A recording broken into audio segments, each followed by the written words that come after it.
गोटे विवाहित नारीर परिचय देता है सिंदूर।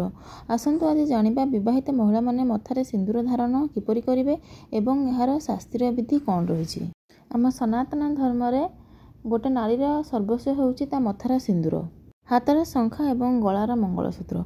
गोटे नारी तार सर्वस्व देदेव किंतु तार गलार मंगलसूत्र कि हाथर शंखा कि मथार सिंदूर केबे मध्य काहाकू दबनी। से तार धन रत्न घर द्वारा सबकिछि देदेव किंतु मथार सिंदूर को केबे मध्य दब नाही।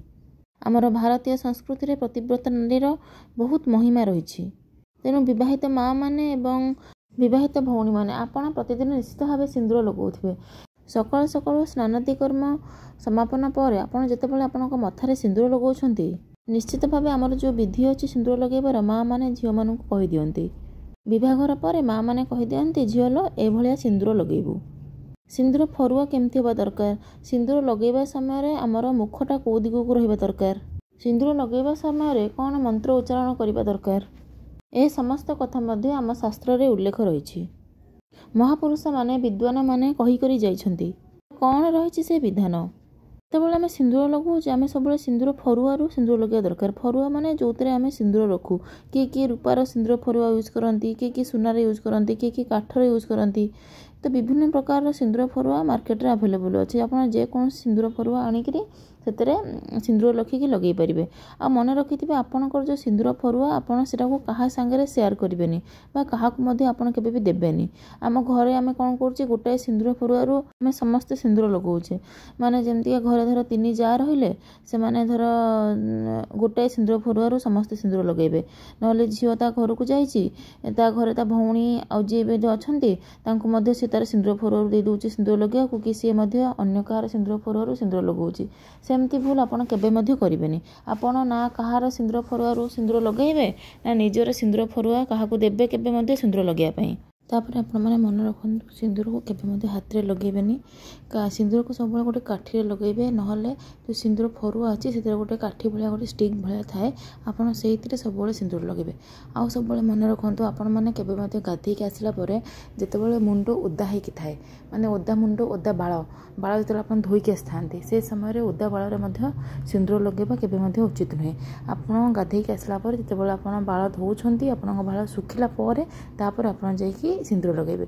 आ गाधेक आसार तुरंत बाद भी सिंदूर लगे उचित नुह। गाधेक आसला किसी समय पर सब सिंदूर को लगेबे आपण। तापर आउ गोटे कथा आप जो सिंदूर फरुआ को आप यूज कर आज टेबुल उपर रखिदे, काली आलमारी पाखे रखिदे, तापर दिन ड्रेसिंग टेबुल उपर रखिदे, तापर दिन थाकर रखिदे। एमती आप एपटे सेपटे एमती हजार जगार आप सिंदूर फरुआ को आप रखुनी। आपड़ गोटे व्यवस्थित स्थान में सिंदूर फरुआ को सब रखिए। आउ जगह को चेंज आप करेंगे। जो जगह आप सिंदूर फरुआ रखिए से जगह सब आप रखिए। तापर आउ गोटे महत्वपूर्ण कथा आप निश्चय जानी रखा उचित। आम बेले बेले मार्केट को गले सिंदूर आणिकी सागे सागे फरुआ भर्ती करी लगेबा स्टार्ट कर। एमती भूल केबे भी आपन करेंगे। जितेबाला आपन सिंदूर आणिकी आसुछंती मार्केट रू आपन कौन करेंगे से सिंदूर को लेकिन माँ पार्वती पाखे ना लक्ष्मी पाखे लगी करी फरुआ आणिकी रखिकी तापर आपन लगे पारे। आपण घरे आपन माँ को अर्पण करेंगे से सिंदूर को तापर आपन फरुआ रखी लगेबे। नहले जदि आपन मंदिर को जाउछंती माँ लक्ष्मी मंदिर को कि माँ पार्वती मंदिर को आपन जाउछंती ताहले सेठी जो ब्राह्मण थिबे आपन तांको देबे, तांको कहिबे सिंदूर को माँ को लगी कर दियो। तापर से सिंदूर आणिकी टिके आपणकर जो सिंदूर आप नहीं थे से आणिकी मिसेकरी तापर आपन फरुआ आणिकी रखिकी ताकू लगेबे। डायरेक्ट आपन सिंदूर आणिकी मार्केट रू किनिकी आपन ताकू व्यवहार करि परिबे नाही। तापर यह कलापर आम सिंदूर फरुआ गोटे व्यवस्थित स्थान में रखा कहीं एड़े सारे रखिले सिंदूर फरुआ हजि जाए। सिंदूर फरुआ जब आप हजि जाए ताकू गोटे माने खराब माने नेगेटिव वे नि जाए माने ताकू माने अशुभ बोली कह जाए। से सिंदूर फरुआ जब न हजे ताकू आप व्यवस्थित जगह रखिए। और सिंदूर मार्केट रू किनिकी आनिकी डायरेक्ट यूज न करिकी ताकू आप प्रथम माँ को अर्पण कलापर माँ को सिंदूर टिके आनिकी से रखिए। तापर ताकू नहीं फरुआ रखिकी ताकू आप यूज करेंगे। तापर आउ गोटे कथा आपन जो सिंदूर लगाउछंती आपन सब पूर्व दिग को मुँह करके सिंदूर लगेबे।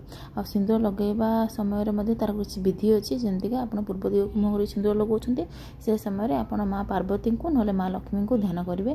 कहे हे माँ मत सब अहिषु लक्ष्मी रखी था आ मोर सर्व रोग आरोग्य करे एमतीका आपन भाविकी माँ को प्रार्थना करी आप पूर्व दिग को मुँह करके सिंदूर लगेबे। ताहले आपन प्रॉपर्ली सिंदूर आप अप्लाई कले एवं आपण को माँ को आशीर्वाद सब लगी रहिबो। ଆପଣ ସର୍ବଦା ସୁରକ୍ଷଣ ରହିବେ ଏବଂ ଆପଣଙ୍କର ରୋଗ ବ୍ୟାଧି ଯାହା ବି ଥିବ ମା ସବୁକିଛି ହରଣ କରିବେ। ତେଣୁ ଏହି ଭାବରେ ଯଦି ଆପଣ ସିନ୍ଦୁର ଲଗାଇବାର ବିଧି ପାଳନ କରିବେ ତାହେଲେ ଆପଣଙ୍କର ସର୍ବମଙ୍ଗଳ ହେବ। ବର୍ତ୍ତମାନ ଭିଡ଼ିଓଟି ଯଦି ଭଲ ଲାଗିଲା ଆପଣ ଦୟାପୂର୍ବକ ସମସ୍ତଙ୍କ ସାଙ୍ଗେ ସେୟାର କରିଦିଅନ୍ତୁ, ହେଲେ ସବୁ ମା ଆଉ ଭଉଣୀମାନେ ଜାଣିପାରିବେ ସିନ୍ଦୁର କେମିତି ଲଗାନ୍ତି। ଆଉ ଚ୍ୟାନେଲଟିକୁ ସବସ୍କ୍ରାଇବ୍ କରିଦେଲେ ଆପଣ ଏମିତିକା ନୂଆ ନୂଆ ଭିଡ଼ିଓ ଦେଖିବାକୁ ପାଇପାରିବେ। ପୁଣି ଦେଖାହେବ ଗୋଟେ ନୂଆ ଭିଡ଼ିଓରେ। ଜୟ ଜଗନ୍ନାଥ। ଓମ୍ ନମୋ ଭଗବତେ ବାସୁଦେବାୟ।